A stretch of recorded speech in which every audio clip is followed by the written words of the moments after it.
So good evening guys, I'm back with my another video. I'm Vaishali Mittal. I have done my BTech, I have cleared GATE, I have done MTech, doing PhD currently. I will teach you current affairs. So guys, कल मैंने बात करी थी कि मैं आपको vision की monthly magazine पढ़ाऊंगी जो कि मई से स्टार्ट करूंगी, जो कि 2021 वालों के लिए काफ़ी बेनिफिशियल है। लेकिन अब मैंने सोचा है कि मैं 2020 वालों के लिए भी स्टार्ट करूंगी, जिसमें मैं मई 2019 से लेके फरवरी 2020 तक के करंट अफेयर्स को कवर कराऊंगी। इसमें मैं रेफरेंस लूंगी पीटी 365 विजन आईएएस की मैगजीन होती है। सबसे पहले मैं सोशल इश्यूज की मैगजीन से स्टार्ट करूंगी। तो सो गाइज, मैंने अपना बेस्ट दिया है इसको प्रेजेंटेशन को बनाने में। जितना भी मटेरियल जो मुझे इम्पोर्टेंट लगा और है वो मैंने सब ऐड किया है। फिर भी गाइज, अगर आपको लगे कि मुझे कुछ इम्प्रूवमेंट चाहिए तो please comment. So let's start with the first news, global gender gap report. ये रिपोर्ट वर्ल्ड इकोनॉमिक फोरम द्वारा पब्लिश की गई है। सबसे पहले इसको इंट्रोड्यूस किया गया था 2006 में।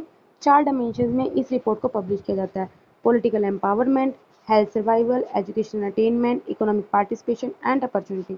इंडिया का रैंक 4 प्लेसेस डाउनग्रेड हुआ है और अब उसका रैंक 112 है आउट ऑफ 153 कंट्रीज विद 66.8%।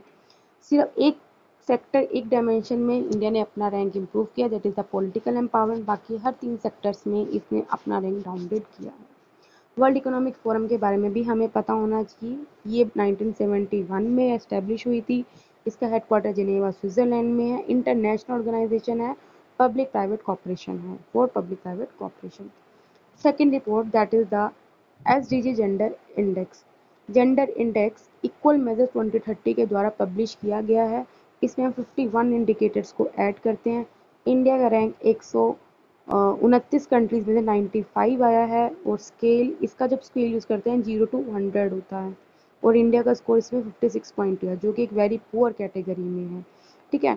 और अगर हम एशिया पैसिफिक रीजन में देखा जाए तो इंडिया ने बॉटम से टॉप किया। अब आप समझ सकते हो 23 कंट्रीज एशिया पैसिफिक में से इंडिया का रैंक 17 आया है। That is very bad.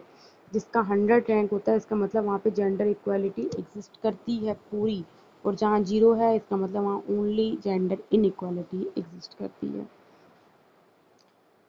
National consultation on review of Beijing +25। See guys, इसको देख के मत डरिए, कुछ नहीं है।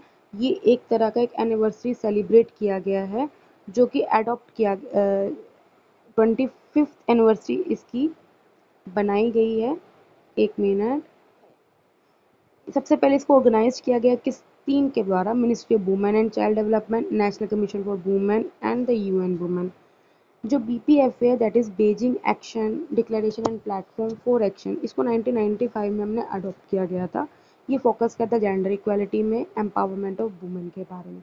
इसके जो भी डिसीजन होते हैं इसको रिव्यू किया जाता है 5 साल में एक बार by commission of status of women. ठीक है। ये एक कमीशन है जो कि इसी के अंडर है, UN economic and social council. Not a legally binding document, legal binding नहीं है। जो यूएन वुमेन है वो एक यूएन की ही एजेंसी है, जो कि हमने एस्टेब्लिश किए गए थे 2010 में, जो कि डेडिकेट करती है अपना काम जेंडर इक्वलिटी और एम्पावरमेंट ऑफ वुमेन के। ठीक है।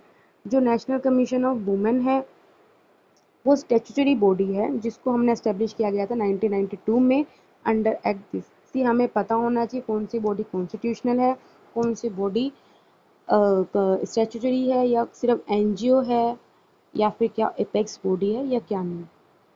Next news, Muslim women protection of rights on marriage act 2019। सी, इस एक्ट को प्रेसिडेंट ने एसेंट दे दिया है और इसमें रिप्लेस कर दिया हमने जो एक्ट 1986 का था, जो इनेक्ट हुआ था आफ्टर शाह बानो केस आया था। इसके कुछ प्रोविजंस हैं कि वो इंस्टेंट ट्रिपल तलाक को इनवैलिडेट करता है, वॉइड और इलीगल बताता है, ऑफेंस को कॉग्निजेबल। कॉग्निजेबल ऑफेंस का मतलब ये है कि बिना वारंट के हम अरेस्ट करते हैं। ट्रिपल तलाक को हम क्रिमिनल ऑफेंस बताया है, और इसमें इम्प्रिजनमेंट हो सकती है 3 साल और साथ फाइन भी, या फिर दोनों। ठीक है। तो गाइज, ये याद रखना कि कहाँ पे प्रेसिडेंट काम कर रहा है, कहाँ सुप्रीम कोर्ट काम कर रहा है, कहाँ पार्लियामेंट कोई ऑर्डर दे रही है, कहाँ कोई पर्टिकुलर मिनिस्ट्री ऑर्डर कर रही है। तो प्लीज़ इन सब चीज़ों को थोड़ा आपको नोटिस करना होगा, क्योंकि यहीं पे यूपीएससी आपको टेस्ट करता है। Next, domestic violence.